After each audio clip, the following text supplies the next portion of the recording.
Joseline'S Cabaret California episode 2 review / recap. If you're watching me on TikTok, make sure you subscribe to my YouTube. If you're watching me on YouTube, make sure you follow me on TikTok. Like, comment, share, and subscribe. And also make sure you go on my YouTube so that you can participate in the polls that I posted today for Baddies Gone Wild Brazil Reunion episode 2, Joseline'S Cabaret California episode 3, and Baddies Africa episode 15. So we catching up doing episode 2 now because I just could not get it done last week. This was one of the worst Joseline'S Cabaret episodes I've ever seen. I think this episode was terribly put together. So we're going to just kind of get through it quickly. Expect for this to be kind of a short review, maybe 20 minutes. And then I'll make sure that this week we get done the new 3 episodes that dropped last night. So Chinx and Lexi was still arguing from episode 1. Chinx had knocked Lexi into the back of the bus. Now, Egypt is sitting there trying to talk to Chinx and trying to play neutral. I feel like she's acting neutral, but she's really not. She's really more on Lexi's side and definitely Telove's side. She keep referring to Telove as her sister. So I feel like, girl, you trying to act like you like Chinx, but you really don't. You being messy and you trying to be that one person who could go back and forth between the two. But I see what side you want for real. Then here goes Telove inserting herself talking about Chinx don't have a storyline, or I guess she was saying Lexi was Chinx's only storyline. Chinx said, Telove, shut the fuck up with your chicken nugget head ass bitch. So next thing you know, now Telove and Chinx are arguing, and Telove ends up spitting on Chinx. When Telove did that, you could even tell that Lexi was shocked and disgusted. This was the face she made as Telove was spitting on Chinx. Like, girl, what are you doing? Why do you even have so much aggression towards Chinx when you're not the one who really got beef with her? It's Lexi. So G Baby and Kanaya, 2 of our newbies, were pretty disgusted by what Telove had done. You know, Kanaya said she was completely disgusted. She would have crashed out if that happened to her. And G Baby says she did agree that Chinx didn't really have a storyline, but it still wasn't right for Telove to spit. From there, Chinx basically said, don't worry about it. When we get in the house, I'm going to run my fades with all of y'all. I need y'all to give me one-on-ones. So I guess she's talking to Lex and Telove and possibly Isis and Egypt if they want that too. Because like I said, y'all moving like minions, like the 4 of y'all is some type of pack. Then you could see like the security and the production was giving the girls water to catch their breath. But Egypt was saying, I don't think that's a good idea right now because I think she knew they was going to end up throwing it. So Chinx and Telove was still talking back and forth to each other, and Chinx did end up throwing her water on Telove. And Telove in her confessional talking about, oh, Chinx should have made a friend out of me. She made an enemy out of me. No, you wanted her to be your enemy because you was popping shit when it had nothing to do with you. You should have let her and Lexi beef be her and Lexi beef. But you wanted to pick sides and be on Lexi's side and talk shit and say she ain't have no storyline and pop it. If she ain't have no storyline, Lexi didn't really have no storyline. The only storyline Lexi had last season outside of Chinx was literally the fact that she did music and Joseline didn't like it. So then from there, the girl Kiara, aka the hottest flame, aka the pro wrestler, was basically like, oh, so this is what I should expect on tour. This is how it goes. And Isis was like, yeah, it's actually worse than this. So are you ready? So I thought the 2 of them was going to have some words, but they didn't. From there, we on the other bus that has Neek, Dez, Erica, Miss Natural, Sky, Jaynedoe, Love, and Gypsy. And they basically talking about how Joseline is mad at Dez and Neek. Again, it's something that happened in Paris. I feel like too much happened in Paris that we don't know about that's now being used as storylines in this season. So Joseline, you either needed to give us a Joseline'S Cabaret Paris season in between this, a mini season or something, or y'all got to do more to keep us engaged with the tea online. The way that the tea online with baddies get spread and we all talk about the stuff, you got to do your big one so that we understand what's going on. Because it was very hard for me to follow this episode, these storylines, these arguments, because I did not see the original situation that happened in Paris. But this is all y'all need to know for now, is that Neek was telling them that Joseline is mad at her and Dez. We'll get more about it when we actually get to the house. Also keep in mind that Neek is saying that this all happened because Oceans, Andrea, and Dani left her and Dez. So it's beef between Neek and Dez versus Oceans, Andrea, and Dani because of whatever occurred in Paris. But obviously it's also beef between Oceans and Dani from Paris, which we saw on episode 1. So that's why I said I don't really understand what's going on. So the girls arrive to the house. Joseline is standing there looking like a pimp, waiting for them to look the wrong way or say the wrong thing. So Neek already said that Joseline was mad at her and Dez for missing out on this video that they recorded. It was basically a TikTok video that they did in front of the Eiffel Tower dancing to either Doom Cha Cha, Damalo, or I Like the Way You Are. So keep that in mind as we're watching this dumbass episode, that Joseline is this mad and dragging it over a fucking TikTok video. But she ends up sending Neek and Dez back to the bus and was basically like, I need to talk to y'all right now. And said in her confessional that she feel like they didn't acknowledge her as the queen she was. They didn't bow down, this, that, and the third. And Neek was like, it's always some bullshit with Joseline. I could smell the bullshit off of her. So it is what it is. Let's see what she got to say. So her and Dez go and sit on the bus. So then Joseline asked Lexi what was up with her and where her hair was at. And she basically said she got into a little scuffle. And Joseline was like, okay, but you still ready to be here, right? And she said, yeah. And then Joseline said, oh, okay, so I see Chinx is back too. And Joseline was basically questioning if Chinx is really ready to get back here and get back to work. And Chinx said she understand where Joseline was coming from because she did leave the season early last season, but she said she here to stay now. So Joseline basically just checked Lexi and Chinx temperature and was like, okay, are y'all still going beef all season or what? But she didn't send them back to the bus or give them no trouble for real. Then Joseline started saying, I feel like a lot of y'all girls don't really appreciate me and everything I've done for y'all. She said, Isis, I took you to Paris. I took you on tour a bunch of places. And I feel like you gave me your ass to kiss when it came to the whole Dez and Neek situation in Paris. Isis says she remember what Joseline was talking about, but she don't feel like she disrespected Joseline or gave Joseline her ass to kiss. So Isis basically said her phone wasn't working. So I believe she's saying like her service wasn't working. You know, when you go to other countries, sometimes your phone be roaming and stuff like that. So that's what she was saying. And Joseline was like, oh, your phone never work. I pay you $500 a day. Why your phone not on? And Isis was like, no, my phone was on. Like, don't try to say I didn't pay my bill and my phone was off. My phone was on. I just didn't have good service because we was in Paris. And then Joseline starts saying, oh, I do more for y'all than y'all mothers ever did. I feel like Joseline be projecting because her mom didn't really do nothing for her. If y'all don't know, Joseline told a story about how her mom told her when she was like 14 years old that she needed to start contributing to the house. Joseline went out there and started selling cat and stripping before she was of the proper age. And when she came back home, she bought her mom $1,000 one day and her mom told her that wasn't enough and sent her right back out. So your mom clearly didn't care nothing about you. She just wanted that money. So Isis already done went online and been cursing Joseline out, basically saying like, yeah, Joseline said me and her have the same birthday and we complete opposite. The opposite is my mom loves me. Okay, so here it is, y'all. Isis was basically saying that she knows she not dusty. She know her feet are pretty. Joseline has complimented her on all of these things, but now she hates it. And she was like, Joseline sound like she in high school. And she was like, yeah, we do have the same birthday, but I'm completely opposite. Just like Joseline said, I'm actually a girl's girl. My family is tight. My mom loves me. I'm natural inside and out. I actually uplift other women. I'm a sweet, genuine soul. Like she was clocking Joseline. Like, yeah, bitch, you keep saying we not the same. We not the same. And it's because I'm a good person and you're not, basically. Then she told Isis that she knows she be on some fake ass shit. And she was like, I heard you was doing choreography for somebody else. And Isis was like, yeah, I'm a choreographer. So outside of this cabaret, I do make dance routines for other people. So if that's her real job and that's what she been doing before the cabaret, who is Joseline to tell her she can't continue to take choreography jobs? You paying them $500 a day and taking them on 30 shows is not changing their life. That's not setting them up for the rest of their life. They still got to do other shit. So next she sends Isis onto the bus. Then she hears Egypt popping gum. And she was like, who's doing that? And she was like, oh, you trying to get my attention? Because I don't even know why you here. And Egypt was like, I'm here to dance. Now, I think Joseline was mad at Egypt because like I told y'all, when Egypt took her season off, she did go on social media and basically act like he wouldn't be coming back. And she wouldn't be treated by Joseline the way the other girls are treated by Joseline. Then she was asking Egypt how much money she paid her a day, and Egypt was saying $450. And Joseline was like, no, it's $500. I've never changed the amount, this, that, and the third. But Egypt was standing on what she said, that some dates they got $450. And then I heard her say something to Egypt like, you did some op shit, you was hanging out with the ops. So I'm assuming Egypt was probably with somebody from Baddies, because that's usually what that means. So Egypt gets sent to the bus too, and she basically was just like, whatever. Aunt tried to grab her. She was like, don't touch me. And Joseline was basically like, she's done with these old bees. She gonna get them out before they even enter the house if they don't appreciate her, blah, blah, blah. So from there, Joseline is telling them that she's doing this one night only party tonight and that she's tired of giving people opportunities and then they do her wrong. So then Miss Natural kind of stepped up and was saying how she should have not brought whatever issue she had with Telove to the cabaret. She should have just danced next to Telove the same way she danced next to Yummy, even though she didn't like Yummy on her season. Like, she should have kept it professional and kept whatever beef they had outside of work. Again, this is something else that we never saw on the show, but we heard Melissa mention that Natural and Telove got into it off camera, off season, and Telove's sisters jumped Natural and Natural peed on herself. Joseline basically asked Telove and Natural, are y'all both here to actually dance? They both said yes, so she gonna let both of them stay, but they are gonna end up fighting. And Natural basically said that Telove be talking crazy when she drink, and that's what caused the whole problem. Telove admitted in her confessional that she do get toe up, she be drunk, she be a mess. And it sounded like she was halfway taking accountability, because she was like, oh, I'm not going to play innocent. I do be getting drunk. But then she going to say I'm a happy drunk. How you a happy drunk, but you ended up fighting Natural and you and your sisters ended up jumping her? It's not making sense. So Joseline asked Erica, what are you doing here? Because the last time I spoke to you, you said you couldn't take it anymore and you wasn't going to be dancing in the cabaret anymore. Basically acting like the cabaret was below you. Erica said that when she said that she was drunk and there was a lot of drama going on, but she didn't really mean what she said, pretty much. And it wasn't just the drama with the other girls that was sending Erica over the edge. She said that Joseline had referred to her, Draya, and Rose as the Three Stooges. And being that she was drunk that night, she just felt like popping her shit back to Joseline. And she was like, I don't have to do this. But I guess when she sobered up, she realized that she wanted to still come back.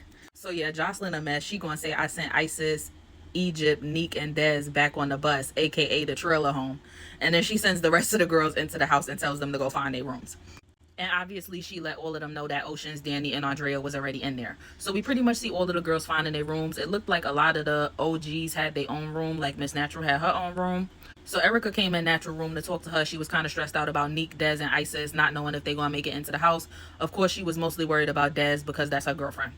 But then, like I said, we do see that the newbies seem to be sharing rooms. So we heard that Sky and G Baby are going to be rooming together. Back to Natural and Erica conversation. Erica was basically saying she was excited that she finally going to get to dance with Natural because they never did a season together before. And Natural was like, likewise, but please don't take nothing that I say to heart. Don't feel like I'm being bossy or I'm trying to tell you what to do. I just want everybody to look right. And everybody knows she one of the best dancers. And Erica basically agreed that she not going to take nothing personal. So then we see Egypt, Isis, Neek, and Dez on the bus. And they basically just like, are we going back inside? Are we waiting for Jocelyn? What are we doing? So Isis was popping it. She was basically like, Jocelyn need to elevate us like she said she was going to do. Or do she just got us here to be her bitch? And the four of them basically got tired of sitting in the car. And it seemed like they decided to go walk in the house. And Isis was like, why do we have to pick our room after these new bitches who haven't even been here before? Meanwhile, we see Sky, Natural, and G Baby on the balcony. They rolling up. Gypsy comes to join them. And then Telove and Love also make their way outside.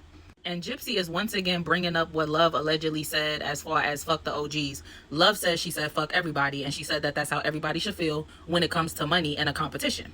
Like I told y'all, I think that Gypsy is a plant. I don't even think she's really competing. I literally think Zeus planted her on the show to cause drama. And she's getting a separate check for that. I don't think she's competing in the house. And Love basically told Gypsy, like, I came here to give love. I came here to dance. If you want to fight about it or stand in the paint, let me know. Otherwise, why you keep bringing it up? And Love do look like she a little crazy. She look like she a little off. I don't know if it's the contacts. But yeah, Gypsy, watch out. So from there, Dez basically said that Jocelyn was ready to talk to her and Neek, but she decided to go first to check the temperature. And when she got in there, she saw that Dani, Oceans, and Andrea was standing there. And she was like, I hope these bees not about to try to jump me. Now, I feel like Dez going in before Neek made absolutely no sense, because Neek clearly had more of a relationship with Jocelyn than Dez. So first, Jocelyn was asking Dez the same question she'd been asking everybody else. How many tour dates did you do with me? How much did I pay you a day? So after Dez answered the question, Jocelyn gonna say, but you posted online that I hate on you. Now, Dez says she never posted that, and if she did post something about somebody hating on her, it wasn't directed to Jocelyn. And Jocelyn was basically like, I take you hoes everywhere. I pay for y'all dinner. I pay for y'all hotel. How you gonna say I hate on you? And Dez literally kept saying she never called Jocelyn a hater. Jocelyn's in her confessional saying that Dez is like the gum at the bottom of her shoe. And Dez was basically trying to tell Jocelyn she valued her as a friend. Jocelyn didn't want to hear that shit. She was telling Dez, I don't trust you. I think that Dez was like, okay, well, let me figure out who I could turn this on and who I could shift Jocelyn energy to. So she was like, oh, I don't know why she calling me fake when the fake one is standing right there. So all of a sudden, Dez brings up that Andrea allegedly used to be talking shit about Jocelyn. So Andrea immediately throws her wig off and she's like, oh, you're not going to lie on me. I need that, this, that, and the third. And Oceans was basically saying that she felt like she was going to need receipts to believe that, because it don't seem like Andrea would be the person out of all people in the cabaret to be caught talking about Jocelyn behind her back. I wouldn't expect it to be Dani or Andrea. I would definitely expect somebody else. So then they bring Neek in and Jocelyn was basically like, so you allegedly have Andrea on recording talking about me? And Neek was telling Jocelyn that Andrea wasn't talking shit about her on the recording, but Andrea was basically saying that she got smart with Jocelyn one time or something like that. So next thing you know, Andrea and Neek start fighting, which turns into Dez and Dani starting to fight. Now, Dez was tearing Dani. Andrea and Neek, I was confused because when I was watching the fight happen, it looked to me like Neek was winning. But then when they broke it up, Neek had all these big knots on her head and stuff. And Andrea didn't really have nothing on her face. Now, Neek has since posted like a slowed down video clip of this scene, and you could see that her and Andrea basically headbutted each other when they were starting to fight. So I guess she's saying that's where the knot came from. But it's hard to say who won that round because, yeah. But if I had to give it to somebody based on what I saw, I'm going to give it to Neek. Dez done beat Dani into the bushes. Neek was jumping in. So after that, Dez started basically telling Jocelyn, like, oh, this was unnecessary. I F with you, and you got all of us fighting pretty much. So Jocelyn was walking up to Dez and Neek like, what's unnecessary? What's unnecessary? They both was walking away from her, low-key running away from her. And they was just like, I respect you. I'm not going to do this with you. Now, Dez and Dani did end up having another round around this time. It kind of seemed like Dani might have got that round. She had Dez on the floor, and she was kind of like kneeing Dez in the face. I don't know what was going on.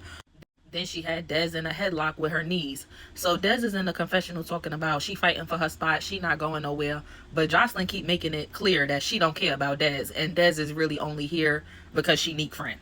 So then we start getting this conversation with Joseline and Neek, and Joseline is telling Neek that she met her mom, she met her aunt, and how Neek's family loved her, and she told them that she would take care of Neek. And like I said, Joseline is just going off like, you do this shit to me, you do this shit to me. Like, you really that mad that they wasn't there to film a TikTok video in front of the Eiffel Tower? But Joseline is in her confessional like, I'm not on probation no more, so if I get a hold of one of these girls, I'm gonna do them dirty, basically. Like, it's very hard to take Joseline, because in one breath during this scene, she was really making it seem like she done built this bond with Neek, like saying she met her mom and she loved her and all this stuff. But then in the confessional, she turns around and says, fuck you, Dez, and fuck you, Neek. Y'all bitches ain't gonna be shit without the cabaret, or show me different, bitch.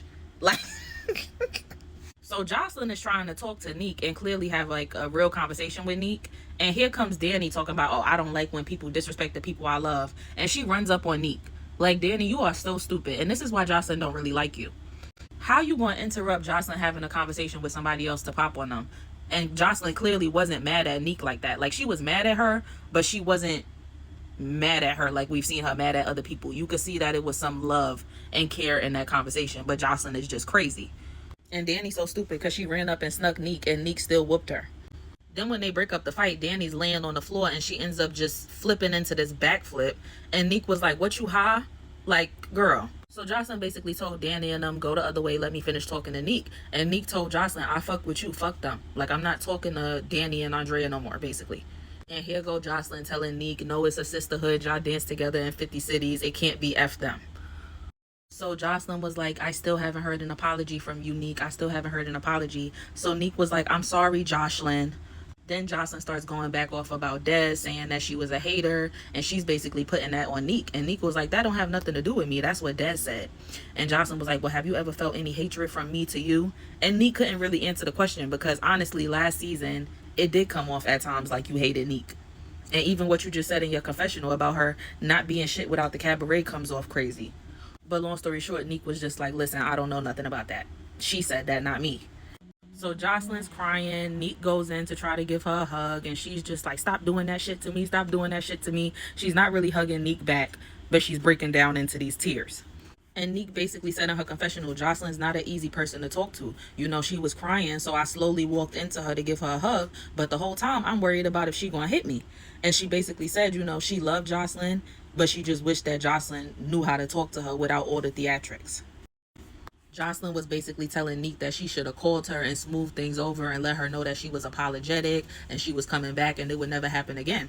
But Neek said, look what happened with Dez. I don't want to reach out to you or talk to you when you're mad. I don't want to bother you. It low-key sounded like Joseline might have put hands on Dez, because Neek was like, remember what you did to Dez? I don't want you to do that to me. So Dez and Andrea was still going back and forth about this, and Andrea was basically saying how she had the text messages and she had the receipts. She has everything printed out. Ocean said there is a lot of miscommunication, and basically Neek and Dez feel like Andrea intentionally left them, but Andrea feels like Neek and Dez intentionally ditched them. And Dez was basically telling Andrea, I just feel like as my cabaret sister, you should have looked out for us instead of just throwing us under the bus. And to me, we kind of saw Andrea do that on the first episode. She could have told Joseline anything as far as where Hennessy was. She could have said Hennessy was in traffic. She could have said anything, but she sat there and told her, yeah, Hennessy's late because she felt like being late. I had glam for everybody, but she still went and got her hair and makeup done by somebody else. So I do feel like Andrea be snitching and throwing other people under the bus, but then she be smiling in their face, acting like everything's all good. And Andrea basically tried to tell Dez that she can't speak to Joseline about nobody because she on Joseline's bad side too. And the end result of the conversation was basically that Dez says she not fucking with Dani or Andrea. She said the only one that she's staying cool with out of the 3 lapdogs is Ocean's, because for the most part, Ocean stay out the way. And I will say, so far on this season, Ocean's is not getting on my nerves as bad as she was last season. Now, granted, this is only the 2nd episode, and obviously I already watched the 3rd episode, but so then we back outside with Joseline and Neek. Joseline is basically telling Neek Dez is not a good dancer, and Neek knows that. The only reason Dez is still around is because she's Neek's friend, and Neek needed somebody to click up with. She needed somebody to have her back when she would get into stuff with the other girls. So Dez, Oceans, and Andrea come back out to talk to Joseline and Neek. Joseline is still letting it be known she don't care if she lose Dez. And Neek basically asked Andrea, didn't you tell me that you didn't even know anything about us doing a dance or a TikTok video that day? And Andrea did admit that Melissa told them that they were supposed to have an off day, but then Ricardo called them and was like, no, we're going to do this video. So Neek was basically like, see, I didn't know nothing about a dance. She said, I thought y'all was going to dinner, so me and Dez went to take pictures, and we was going to meet up with y'all after. And she said, we actually did meet up with the rest of the girls after at the club, but you just wasn't there, Joseline. So Joseline was like, oh, so after the dance, you met up with the rest of the Cabaret ladies and went out to the club. And Neek was like, yes. So it seemed like Joseline was realizing that, I think she kind of realized that Andrea threw Neek under the bus. But she definitely realized that Neek wasn't as wrong as she thought. And Andrea is in her confessional hating, basically saying, oh, if Joseline loves Neek, I'm not in a place to tell her she shouldn't continue that relationship with her. But I just feel like I'm constantly being overlooked, and other people who have always been disrespectful are being put up on a pedestal. So she's hating because Neek do be having her back and forths with Joseline, but she still gets put on a pedestal. Whereas people like Dani and Andrea have been lapdogs for seasons, and Joseline still really gives them nothing. She doesn't see them as a leader like she sees Neek as a leader. And once again, Joseline says she don't care if Dez walk out the door with her flat ass. And Dez was like, oh, my ass is not flat. But long story short, Joseline hugs it out with Neek. She finally hugs her back. She tells Neek she loves her. And we finally end this bullshit. So then we see Telove, Love, and Kanaya talking. Love was basically saying she don't understand why Gypsy keep bringing her name up. So Kanaya said in her confessional that she basically didn't know how to feel about Love yet. She said a part of her do feel like Love is misunderstood, but she said another part of her feel like Love is misunderstood because she don't understand herself. And I agree. Love seemed like she a little off, like I said earlier in the review. And then from there, Love just started talking about a whole lot of stuff that happened in her life that was bad. It was basically a traumatic life story. I don't want to get too into everything she said, but she basically said she went straight from high school to the strip club. She got pregnant while she was homeless. She's been SA'd, etc. You know, so a lot has happened in her life, and she's just trying to get it together. And she also said that her mental health was not in a good place. Now, I do feel like Kanaya is a little phony, but at the same time, she's just filling Love out. Because in the scene, she was really acting like she had a lot of empathy for Love and kind of encouraging Love to divulge more information about herself and more of the things she's went through in the past. But then in the confessional, you was kind of judging her for it. And Telove basically said in her confessional she just want to watch and observe, but she also let Love know that she's there for her if she needs somebody to talk to. So from there, we see everybody walking into the one night only party. I felt like everybody actually looked really good, and the only person who didn't look good was Dani. Like, she got these red roses all over her dress. It's like you're trying to be a standout, but it's a standout in a bad way. She looked like she going to a funeral to me. So everybody's mingling at the party, and then we see Erica Mena walking in, and everybody's kind of looking at Gypsy like, oh, didn't you used to talk to her? Weren't you on her show? You see how Dani's looking at her. And Gypsy basically said in her confessional that she wasn't sure what Erica energy was going to be like, but eventually Erica did come over to the group that she was with. So Gypsy walked up to Erica. She tried to say hi. And then Gypsy was like, yeah, she didn't want me or whatever. And Erica was like, you didn't want me either. That's why you were effing my contestants. You took D on my time. Basically saying that she was sleeping with the guys on the show. So Gypsy tried to say she didn't sleep with any guys until after she was eliminated. And Erica was like, yeah, it was literally the same night you was eliminated. And then Gypsy did agree. And Erica basically told her, okay, we're going to let it go because I'm getting irritated by you. Gypsy going to say, well, I was already irritated. Well, you was the one who went up to her and said hi. You could have just not even addressed it and kind of let her come to you if she was going to say something to you. And Jaynedoe basically said when she turned around, Gypsy was gone. So Gypsy clearly felt the way and she removed herself. So from there, Erica asked Jaynedoe what's her name and what is she about. And she told Erica that she's known for picking up girls 2 times her size and flipping them and dipping them. And Erica was like, I need to see. So y'all see Jaynedoe picks Erica up. Her dress splits in the back. It's a whole thing. Now, I will say it was impressive. She is strong. She did that very unprepared. It was like, okay, hey, Jaynedoe. So then Erica realizes that her dress is split in the back and she runs off. They gave her a towel and she was like, you know, she need to figure out something new to put on.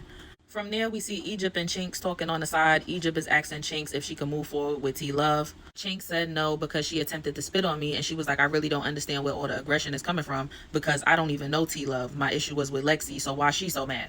Egypt was like, okay, so Chinx, you need your ones with Telove. And Chinx was like, I mean, I guess. So then Egypt going to say in her confessional, Telove and Chinx got their whole little situation, but I knew Chinx was going to need that because my sister spit on you. So this what I mean when I said Egypt is trying to play neutral, trying to play mediator, but I could already clearly see that she's more on Telove's side than Chinx's side, and she's not neutral. So from there, Egypt calls Telove over, and when she gets over there, Chinx was like, okay, so you know you attempted to spit on me. Mind you, Telove is looking so stupid in this confessional, like squaring up, talking about what's happening, let's get in there. Like, girl, sit down, you got beat up by Wet Wet. But anyway, Telove is like, yeah, I did spit on you. And even now on social media, she's going online bragging about it. Like, girl, that's not something to be bragging about. You know, people get mad you may do something, but you should be remorseful for it after, if you do get to the point that you do something like that. Anyway, they end up squaring up and they start fighting, and basically the episode cuts off there. So for Joseline'S Cabaret California episode 2, my most valuable cabaret girls are Neek, Chinx, and Dez. My most valuable newbie is Jaynedoe. My least valuable newbie is Gypsy. And my least valuable cabaret girls are Telove, Dani, and Draya. Okay, so that's my Joseline'S Cabaret California episode 2 review / recap. If you're watching me on TikTok, make sure you subscribe to my YouTube. If you're watching me on YouTube, make sure you follow me on TikTok. Like, comment, share, and subscribe. And also go participate in the YouTube polls that I've posted today. And my next videos coming up will be Joseline'S Cabaret California episode 3, Baddies Africa episode 15, and Baddies Going Wild Brazil reunion episode 2. So I'll see y'all soon for those. Bye.